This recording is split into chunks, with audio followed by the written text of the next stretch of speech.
message dito sa annual meeting o gusto ko lang ko i-share sa inyo karon. Okay, sayang po hindi na ito madunggan. Title ani kay Turning Passion to Mission. Kamo ni ang uluhan sa atong mensahe karon. So, familiar man tanong ni Billy Graham, ang tanong Southern Baptist, familiar na niya. So, sa iyang pagkabataon, na siya usa sa iyang desire, gusto siya mahimong professional na baseball player. Muna iyang handog na makatulaan na professionally. Pero usa ka gabi na sila gihimo ang kanang revival night o katong time gi-capture sa Ginoo iyang heart. Muna usaw ang iyang desire, iyang passion, ang iyang passion for baseball, napulihan for a burning passion sa pagpangabig ug kalag. Kunya ang iyang desire na makatula sa mga stadium, napulihan ni o pagwali, pagsakiyaw sa mga stadium ng millions of people ang nakadungog sa mensahe o nakadawat sa grasya sa kaluwasan. No, grabe kaayong transition ang hitabo sa iya o kani siyang passion sa tao. Ang problema usahay kay ang hitabo sa mga tao na ay misdirected niya passion. Natay passion pero na misdirect, wala na direkta sa usay kabubuton sa Ginoo. So usahay mahimutang na busy sa ministry, pero ang ato ang pagka-busy sa ministry usahay wala na align sa mission sa Ginoo. No, pwede na siya mahitabo busy kay ta sa ministry pero dili ma-align sa mission ni God. Usahay, we are so passionate sa mga programs sa simbahan kahit kay kanang critical kay ang mga programs, but dili ta passionate sa mga people, mga tao. Usahay, mas passionate ta or more concerned ta sa numbers, pero dili ta concerned sa pag-nurture sa ilaha. Dalagan mga simbahan kanang concern kayo sila sa padaghanay o member, padaghanay o nabaptize, pero ang problema kay wala na nurture, no, wala na disciple. Gawas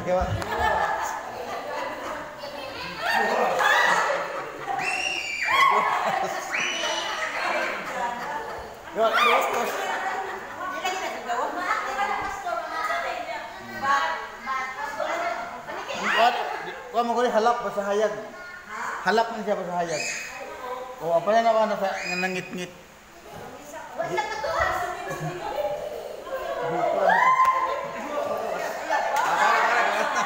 Halap na siya pa sa hayag. Sige, padayon.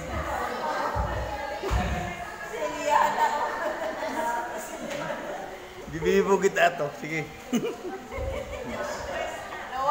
Kuya ko na to. Baho siya, no? Tanso? But, hay tayo nag-ipon. Paniki. Halap na, basta hayag, halap. Sige, balayan ka. So, wala lang ang problema sa mga tao sa sahay, mas concerned sila sa numbers than pag-nurture sa mga tao. Kasi mas concerned ang mga tao karon sa reputation rather than relationship sa Ginoo. Mas ginaapektahan pa sa mga tao ang reputation nila kaysa sa ilang relationship. Bahala magkaaway ta basta ang reputasyon hindi maunsa. Muna problema karon sa kasagaran. So ang Ginoo dili siya against sa atong passion, di ba na dahil ang passion. Pero si God, hindi siya against sa anin. Ang gusto lang niya na i-redirect nato ni nga makapahimaya sa Ginoo. No, ma-inline sa agenda o ug kabuhon sa Ginoo. So ang ato ang text karon nga gabi makita sa libro ni Matthew. No, Mateo chapter 4 verses 18 hangtod sa 20. Matthew chapter 4 verses 18 to 20. Ang basahon sa Cebuano. Ngayon diri ang pulong sa Ginoo. Samtang naglakaw si Jesus, daplin sa lanaw sa Galilea, nakita niya ang duha ka magsuong mananagat nga namukot. Si Simon nga gingandag Pedro ug si Andres. Verse 19. Si Jesus ingon kanila, kuyog kamo kanako o tudloan ko kamo sa pagpanagat og mga tawo. 20. Diha-diha ibiyaan nila ang ilang mga pukot o bikuyog kanila. Hanggang puta, Amahan, nga nagignoon, salamat sa inyong ipadala ng mensahe karon. Nauta Ginoo ang piling ng masabtan, tagay may kaalam ug kahibalo na masabtan ako sa simple nga pamagi o imong mensahe mo ipapadayan Ginoo. Lord, I pray nga pinaghatag ka lang og encouragement o mga pagbadlong na mas maayo pa lang ang pag-serve niya kanimo Lord na ma-align yun ni sa imong kabut ng pagkinabuhi. Dahil na mag-isalig sa imo ha. In Jesus' name, Amen. Sige, so sa ato ang mensahe no, na atong giulan ng turning passion to mission, gusto dili sa Ginoo sa atong gibasa nga text nga ang ato ang passion usab ni or i-redirect into His mission. Tungod kay ang ato ang passion will find its purpose in God's plan. No,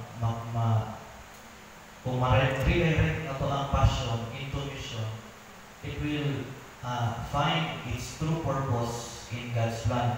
Gusto niya nga kumbaga i-channel ang tanan natong skill, tanan natong passion diya sa atong sa kapasyon diha sa advancement sa iyang gingharian. Like sa nahitabo kang Peter o kang Andrew, tapang may sabutan niya. So how can we, when question karon, how can we as Christians turn our passion into mission? Una, recognize the caller. No, i-recognize nato ang nagtawag.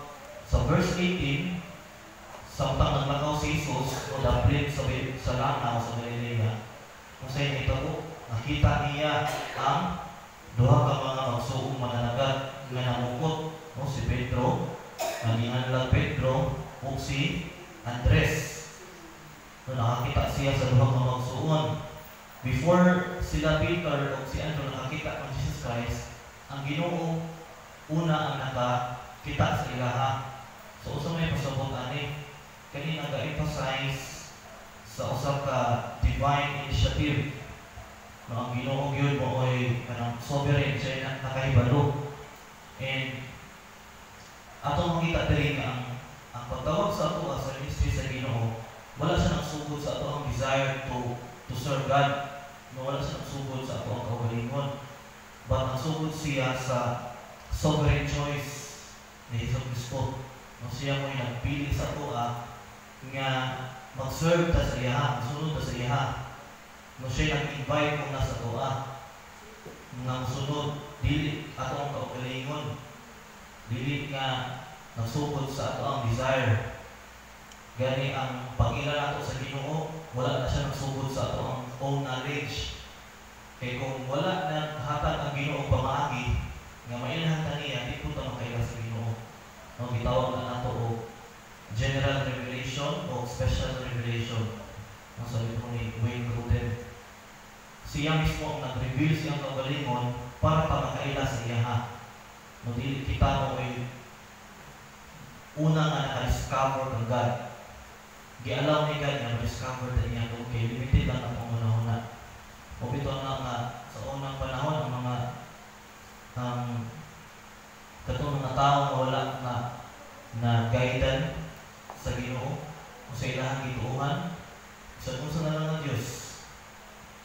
Ang ilang gitawag, bisag kinsa na lang ng mga Diyos, kahoy, mga hayop,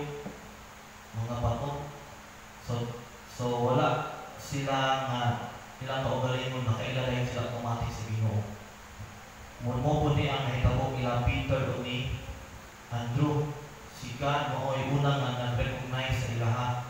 So, nakita ni Christ ang ilahang kaning imperfection. No, kay si Peter o si Andrew, mga imperfect sila ng mga tao. Kita ka, mga imperfect pa ng mga tao po. So, nakita ni Christ sa duha ka tao, kaning duha ka ordinary mga tao, nakita niya nga pili sila mahimo mga extraordinary mga tao, mga extraordinary nga mga leaders para sa iyang dako magulhaton. So, ang kanilang kapaturan, makahatag ka na to o ka ng paghambol bitaw nga wala ta sa ministry tungkol sa ito ang kapasidad na wala ta nabutan sa may ministry karon o nga ito ang pinakadako ng ministry sa church is mission na wala ta nabutan ani nga ministry tungkol sa ito ang kapasidad, tungkol sa ito ang pagkamaayon ng mga magwawali, maayong musangyaw kundi nabutan ta nila nga ministry because of Christ's gracious call o itawag ta niya ani nga ministry. Siya ay unang kanang invite sa ato like kang Samuel nga nakadungog siya sa tawag sa Ginoo, no? During that time nagitawag siya sa Ginoo. Kang Moses nagitawag siya sa wilderness, like Paul on the road to Damascus kasi unang tawag si Christ. All were seen and chosen by God before they chose Him. Namuong po na kita at some point sa mga kinabuhi, no, nahimok ta na wala tayong direksyon, pero sa liha ang gitawag na sa Ginoo, invite niya nga musunod sa iyang mission, no, diha ta nagkaroon desire for mission po. Kanina mga tao, mga imperfect, dili sila mga higpit na mga tao, pero gitawag sila sa Ginoo. Nakita siya beyond sa ilang kapasidad, beyond sa ilang occupation, status, and imperfections. No, as Christians, hindi nato dapat kalimtan kinsa ang nagbutang sa ato ani nga ministry. No, it is God, si Jesus Christ. Ang ministry dili siya usa ka career nato nga mura ba atong himuon nga part-time lang nga trabaho, kundi it is a lifetime na nato ni trabaho ang pagsunod sa iya. So atong hinumduman permanently nga atong i-recognize kinsa ang una nga nagtawag sa ato sa atong ministry karon. So ang mission magsugod yun na when we realize that the caller o ang nagtawag is greater than the calling. Ikaduha, how can we as Christians turn our passion to mission? By responding in faith. Verse 19, ingon si Christ, come, follow me. No, pagkita niya sa duha ka magsuon, si Jesus na ingon kanila, kuyog kamo kanako, o tuluan ko kamo sa pagpanagat ng mga tao. Kaniyang command ni Christ is invitational and transformational. Si Christ wala lang siya basta nga nag-invite para obserbahan siya, banuban na mo sa ako Pero gusto ni Christ, gi-invite sila ni Christ to follow Him in full surrender. No, ang keyword na ito, full surrender. Para kang Peter o kang Andrew, kanina full surrender, it meant leaving their nets or leaving their livelihood. Para sa ilaha, ang full surrender is leaving their family, no, their security, their comfort zone. Akong pinansyugin na ang pagsunod kang Kristo, hindi siya part-time pursuit, but it is a total life reorientation. No, ang Peter o kang Andrew, wala silang magtuong ng katong adlaw, malahin ang ilahang tumong sa ilang kinabuhi. Anal silang muna, makakawag isda, madala silang pamilya, hangtod pagkaukman na po, lumanabog isda. Pero karon, nausap ang ilahang kanang tumong sa kinabuhi ba? Ang ginatawag na ito, total life reorientation, na-redirect ilahang passion diyan sa Ginoo. Sayo na ba siya o dili? Kung kamo nga si Peter o si Andrew, sayo na siya o dili? Siguro at some point sa ilahang journey ka Christ, ako na sila, kumusta na ka akong amahan, kumusta na ka akong pamilya,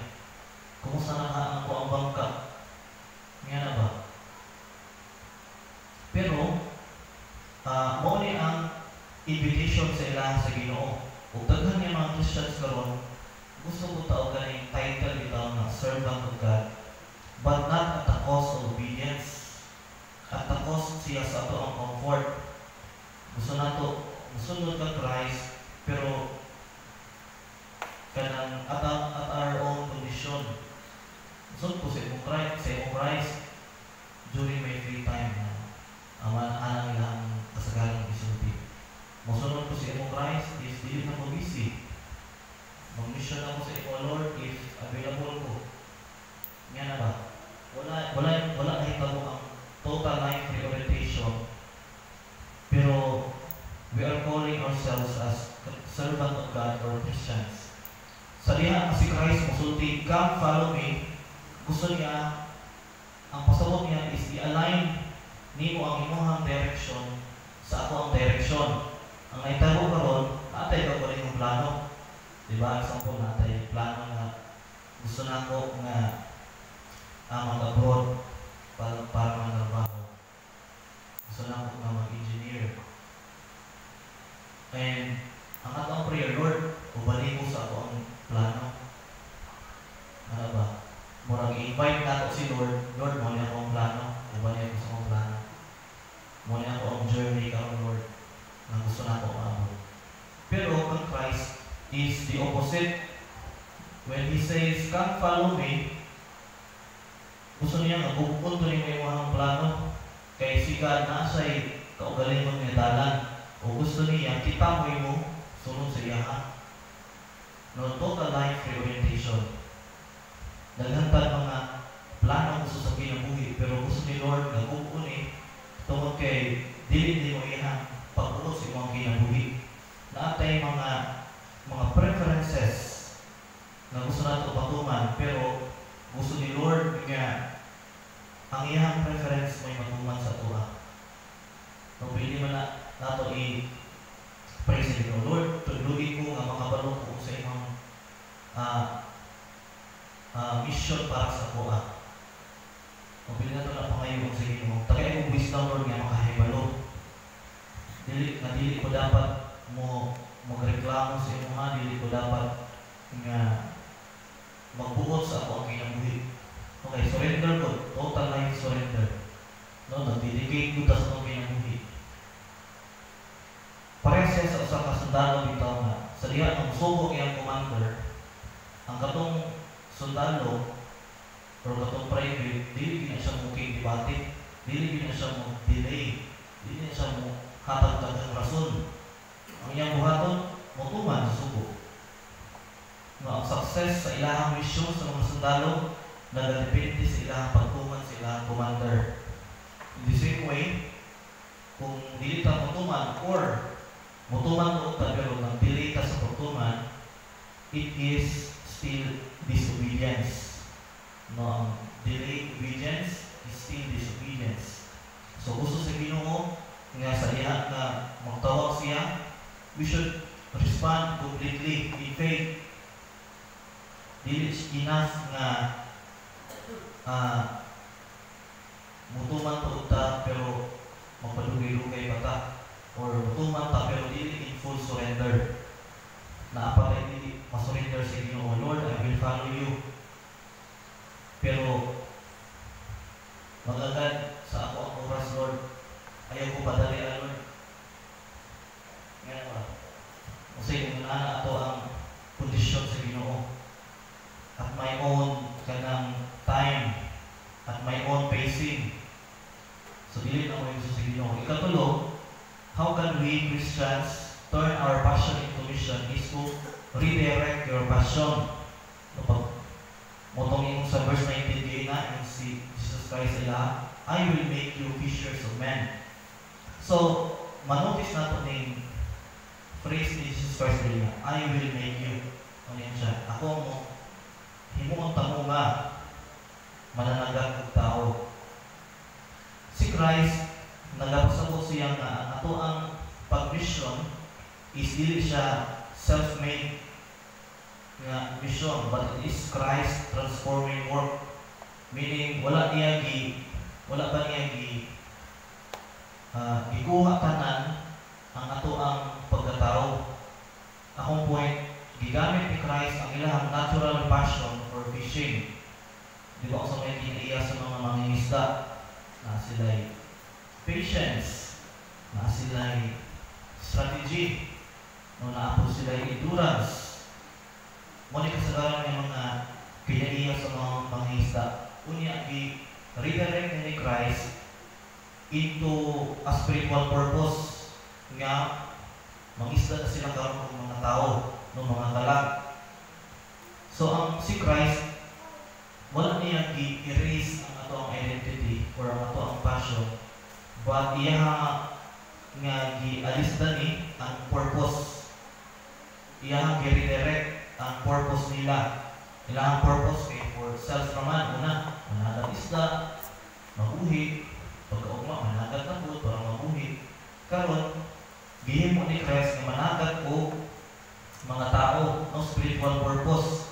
Sa ato ka, kung kaya atong passion sa una, nga gi-redirect ni Christ, nga mahimo na punta nga maka-align ta sa mission ni God. Murag katong na ito'y church position na imong siya nga. Sa una, nagatugtog ko para ko palakpakan sa tao. Pero karon nagatugtog ko para ang Ginoo mo ipalakpakan sa mga tao. No, wala ang iyang skill, pero na-redirect ang iyang purpose. No, dili na para silang kaugalingon, kundi para na sa Ginoo.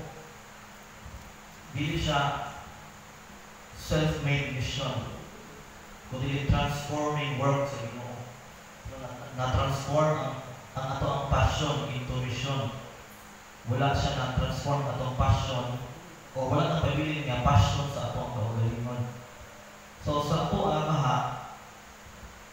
mga Christians, no, natin mga like ang Peter o ang Andrew, nagapanagal sila, pero ang ilang kinabuhi, nahimong ka ng fruitless, no, walay bunga. Gusto sa Ginoo ang ato ang passion, himuon niya makapamunga. Gusto niya nga ang ato ang skill, mga abilidad, mga talento, i-transform na niya nga magkaroon bago nga purpose para sa iya nga purpose. Pati ang ato ang mga resources. So sa diha nga di ba na-mention ako si Peter o si Andrew, mga ordinaryo rin na sila ng mga tao. And then, mga imperfect ng mga tao.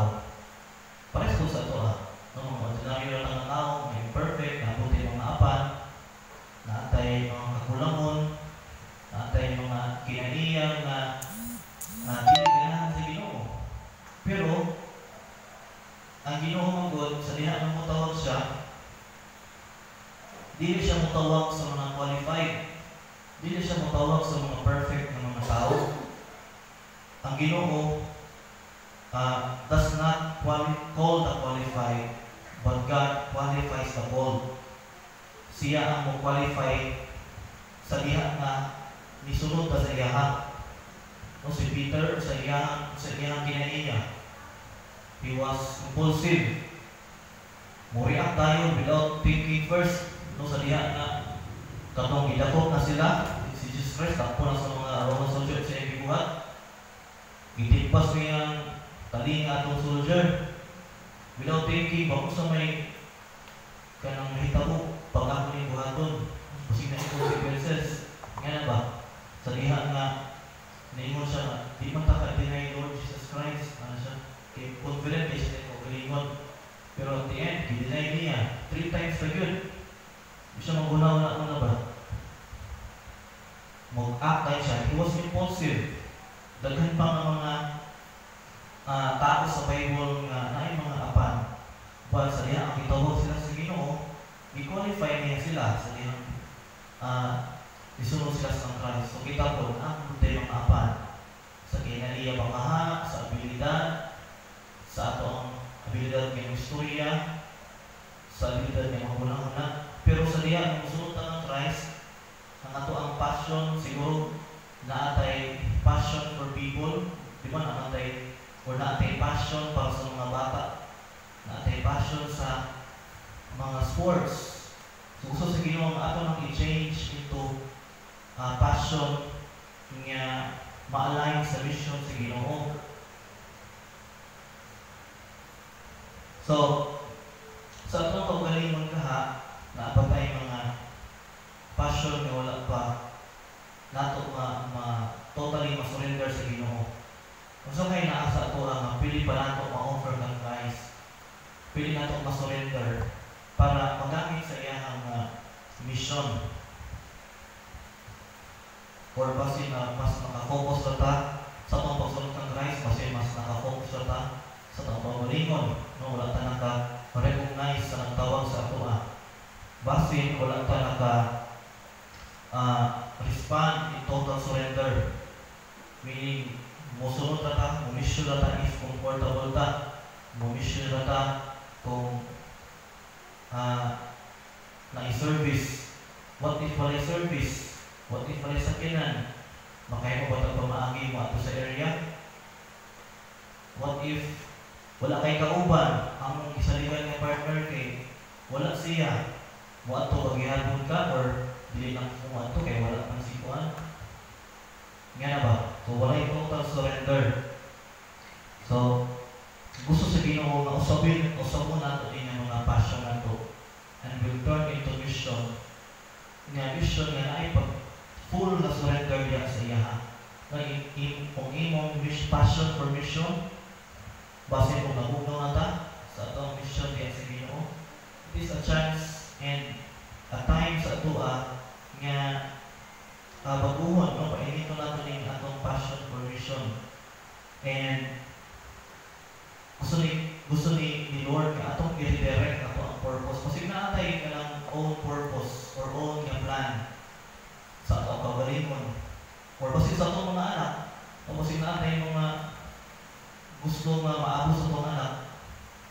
Usahay, kasi wala na ma-align sa mission ni Lord. Gusto na ito mamahimok kang yung anak, pero layo sa ministry. What if malayo siya sa church? Or malayo, di na siya makaserve tungkol sa goal niya. Willing pa maghihapon ka na yung anak i-desire paghihapon ni mo ang iyang goal if malayo na siya sa pag-serve sa Ginoo. Kung may mga anak ba, mga challenge siya sa ito personal experience ko na ako nga wala na yung tanong may plano balik sa district kay okay din ako ang kahintang sa Manila para magtrabaho dito, pero hindi mo po lang pamaagi ang Ginoo nga makabalik din ko rin nga moto na kung minsan na ako sa una nga nakatawid ko ka na covenant sa Ginoo. Lord, ay duha ko sa akong sakit and makaulit ko nga safe, makaulit ko nga ma-okay ko mag-serve ko sa mga Lord sa tiwang akong kinabuhi.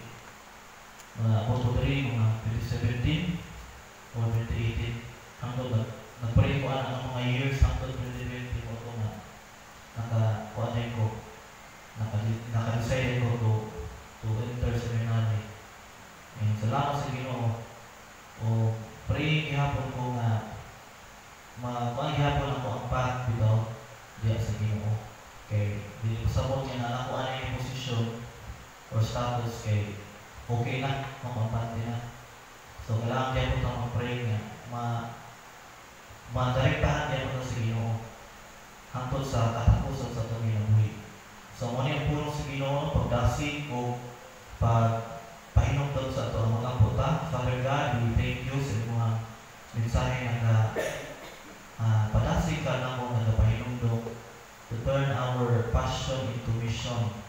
Kay Lord, man yun mong heart, man yung gusto nga buhaton na mo nga ang pagpakita o pagdaog mga kalag. Father God, padayon ka na mag-bless ka na mo, Lord, with this desire nga hangtod sa katapusan kung sa kahaturan Ginoo.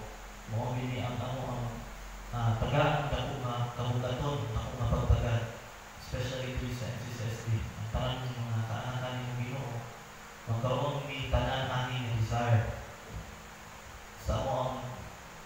mga passion, sa mga abilidad, ang unay gamiton Ginoo into your mission.